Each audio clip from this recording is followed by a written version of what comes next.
বীর মুক্তিযোদ্ধা মতিউর রহমান রেন্টুর লিখিত আমার ফাঁসি চাই বইয়ের এই পর্বে যা যা থাকছে। কার কত টাকা? 7ই মার্চের ভাষণ, ট্রিমেন্ডাস কন্ডিশনাল স্পিচ। ডায়েরির পাতা, আমার ফাঁসি চাই বইয়ের এই পর্বে কার কত টাকা? প্রধানমন্ত্রী শেখ হাসিনা এবং তার ছোট বোন শেখ রেহানার এখন একই অ্যাকাউন্ট, একই হিসাব। দুই বোনের মধ্যে অনেক ঝগড়াঝাটির পর দুইজনে মিলে একটি অ্যাকাউন্ট হওয়ার বিনিময়ে আপোষ হয়েছে। এই দুই বোনের বর্তমান আমেরিকায় 3টি ডিপার্টমেন্টাল স্টোর হয়েছে। এর একটি চালায় প্রধানমন্ত্রী শেখ হাসিনার মেয়ে পুতুল আর তার স্বামী, অপরটি চালায় প্রধানমন্ত্রী শেখ হাসিনার ছেলে জয়, এবং তৃতীয়টি চালায় প্রধানমন্ত্রীর ছোট বোন শেখ রেহানার ছেলে ববি। এছাড়া এই দুই বোনের বিভিন্ন দেশে প্রায় 3 থেকে 4 হাজার কোটি টাকা নগদ আছে। প্রধানমন্ত্রীর চাচতো ভাই শেখ হেলাল এমপি প্রায় 1000 কোটি টাকার উপরে মালিক। প্রধানমন্ত্রীর চাচতো বোন লুনা এবং মিনা শত শত কোটি টাকার মালিক। প্রধানমন্ত্রীর অপর চাচতো ভাই রুবেল ও তার অন্যান্য ভাইয়েরা শত কোটি টাকার মালিক হয়েছে। প্রধানমন্ত্রীর চাচতো চাচা শেখ হাফিজুর রহমান টোকেন প্রায় 500 কোটি টাকার মালিক।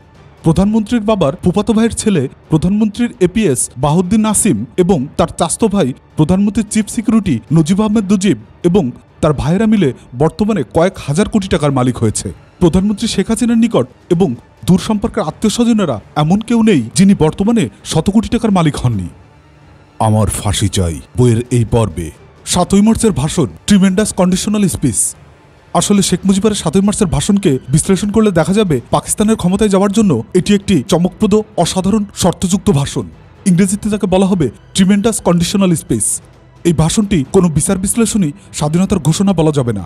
ইতিহাসের বিচার বিশ্লেষণে শেখ মুজিবুর রহমানের 7ই মার্চের ভাষণকে বলা হয় ট্রিমেন্ডাস কন্ডিশনাল স্পিচ বা চমকপ্রদ অসাধারণ শর্তযুক্ত ভাষণ। শেখ মুজিবুর রহমান যদি 7ই মার্চের ভাষণে প্রকৃত অর্থেই চূড়ান্তভাবে স্বাধীনতার ঘোষণা করেই থাকবেন, তাহলে প্রথমত ওই ভাষণেই পাকিস্তানের প্রেসিডেন্ট জেনারেল ইয়াহিয়ার কাছে পাকিস্তানের প্রধানমন্ত্রী হওয়ার দাবি করেছিলেন কেন? ওই ভাষণের মুখ্য এবং গুরুত্বপূর্ণ বিষয় ছিল শেখ মুজিবুর রহমানকে পাকিস্তানের প্রধানমন্ত্রী করা। দ্বিতীয়, 23শে মার্চ পাকিস্তান দিবসে শেখ মুজিব তার ধানমন্ডির বাড়িতে স্বাধীন বাংলার পতাকার পরিবর্তে পাকিস্তানের পতাকা উত্তোলন করেছিলেন কেন? শেখ হাসিনার ঐক্যমতের সরকারের মন্ত্রী আসামুর রব দাবি করেছেন রাষ্ট্রীয়ভাবে 2রা মার্চকে স্বাধীনতার পতাকা উত্তোলন দিবস হিসেবে পালন করতে হবে। 2রা মার্চকে যদি স্বাধীনতার পতাকা উত্তোলন দিবস হিসেবে পালন করা হয়, তাহলে শেখ মুজিবুর রহমানের 7ই মার্চের ভাষণের গুরুত্ব কতটুকু থাকে?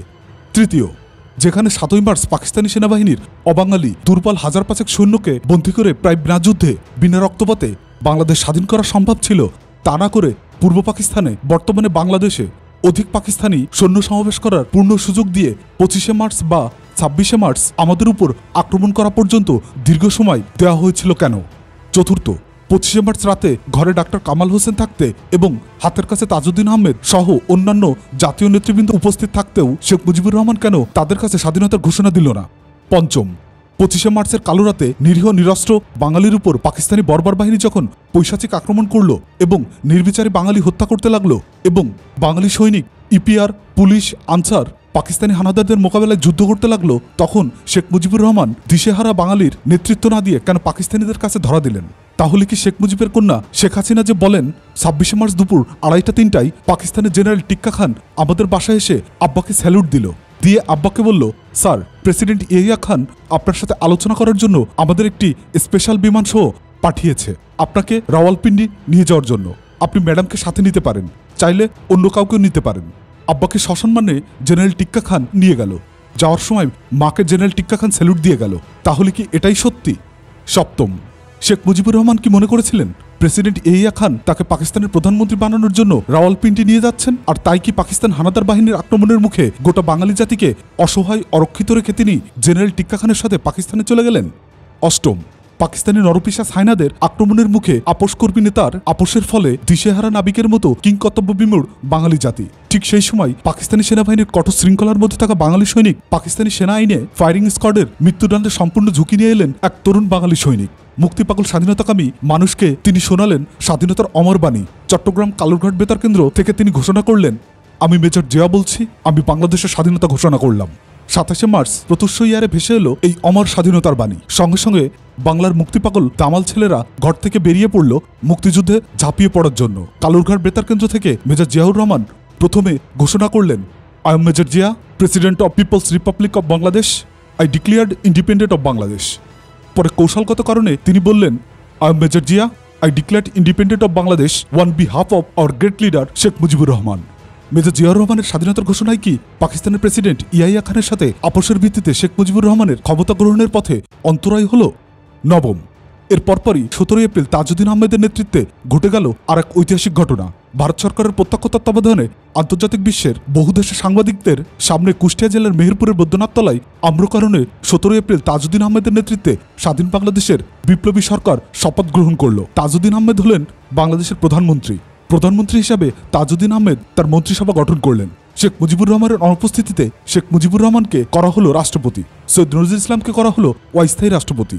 যদি শেখ মুজিবুর রহমান আপোষের ভিত্তিতে পাকিস্তানের ক্ষমতা গ্রহণের প্রক্রিয়ায় যদি গিয়েও থাকেন, তাহলে তাজউদ্দিন আহমেদের নেতৃত্বে স্বাধীন বাংলাদেশের সরকারের শপথ গ্রহণ শেখ মুজিব ইয়াহিয়ার আপোষ ফর্মুলা কি ভণ্ডুল করে দেয়নি? দশম, আর এই জন্যই কি সফল নেতৃত্ব দিয়ে সরকার পরিচালনা করে দেশ স্বাধীন করে স্বাধীন দেশে শেখ মুজিবুর রহমানকে ফিরিয়ে আনার পর প্রধানমন্ত্রী তাজউদ্দিন আহমেদকেই শেখ মুজিবুর রহমান তার মন্ত্রিসভা থেকে নিগৃহীত করে বের করে দিয়েছিলেন? 11, হয়তো এই জন্যই স্বাধীনতার ঘোষক জিয়াউর রহমান সেনাবাহিনীর সর্বজ্যেষ্ঠ হওয়ার সত্ত্বেও শেখ মুজিবুর রহমান জিয়াউর রহমানকে সেনাবাহিনীর প্রধান না করে চাকরিতে জুনিয়র শফিউল্লাহকে সেনাবাহিনীর প্রধান করেছিলেন। 12, শুধু তাই নয়, যে মুক্তিযোদ্ধারা প্রাণের বিনিময়ে দেশ স্বাধীন করল, যুদ্ধ বিজয় হলো, দেশে ফিরে এসে কোন আক্রোশের কারণে শেখ মুজিবুর রহমান বিজয়ী মুক্তিযোদ্ধাদের ছুড়ে ফেলে দিলেন, এবং যে প্রশাসন মুক্তিযুদ্ধের সময় পাকিস্তানিদের তাবেদারি করেছে, বাঙালিদের হত্যা করেছে, মুক্তিযুদ্ধের বিরোধিতা করেছে, সেই পরাজিত প্রশাসনকে কি কারণে শেখ মুজিবুর রহমান পূর্ণ প্রতিষ্ঠিত করলেন? মুক্তিযোদ্ধাদের অবজ্ঞা করে, অবহেলা করে, অত্যাচার করে, শুধুমাত্র সদিচ্ছার অভাবে মুক্তিযোদ্ধাদের প্রকৃত তালিকা না করে অমুক্তিযোদ্ধাদের এমনকি রাজাকারদেরও মুক্তিযোদ্ধার সনদ বিতরণ করে শেখ মুজিবুর রহমান এক কলঙ্কের সৃষ্টি করলেন। কিন্তু কেন? আমার ফাঁসি চাই বইয়ের এই পর্বে ডায়েরির পাতা। তুমি যা চেয়েছিলে তাই হয়েছে। তুমি চেয়েছিলে যেন তেন প্রকারে একবার শুধু ক্ষমতায় যাওয়া, তাই হয়েছে।